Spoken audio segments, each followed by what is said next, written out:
नमस्कार मित्रांनो, आंबा विरळणीसाठी आज आपण आटपाडे नितीन शेजाळ यांच्या आंबा बागेमध्ये आलेलो आहोत. मित्रांनो, साहेब मुंबईला वकील या जॉबमध्ये असल्याकारण साहेबांना वेळ नसल्यामुळे साहेब आलेले नाहीत. मित्रांनो, साहेबांना आपल्याकडनं 1 महिन्याचा वेटिंग घेऊन सुद्धा आपल्याला आंबा बागेची विरळणीसाठी संधी दिलेली आहे. मित्रांनो, आता आपण या बागेची विरळणी कशा पद्धतीनं करणार आहोत तर मित्रांनो, झाडाच्या गळफांद्या काढून झाडाचे हाईट सेंटर ओपन करून झाडामधले आतील आडव्या थिडव्या फांद्या करून झाडाला डेरेदार आकार उलटी छत्री ह्या पद्धतीनं होईल ह्या झाडाची हिशोबानं आपण विरळणी करत आहोत.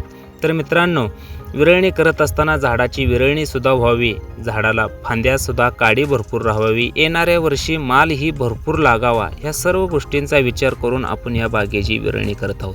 आता बघू शकता की आपण झाडाला फांद्या आकार, झाडाच्या गळफांद्या काढलेल्या, झाडामध्ये सुटसुटीतपणा, झाडामध्ये सूर्यप्रकाश प्रत्येक फांदीला पानाला मिळावा, झाडामधल्या आतील आडव्या तिडव्या फांद्या काढून झाडाला स्प्रे बसावा, येणाऱ्या वर्षी मालही भरपूर लागावा, झाडाची थोडी हाईटही खाली यावी, झाडाच्या गळफांद्या बी निघाव्या, ह्या सर्व गोष्टीचा विचार करून आपण या झाडांची विरळणी करत आहोत. मित्रांनो, साहेबाने 2 टप्प्यात ह्या आंबा बागेची लागण केलेली आहे.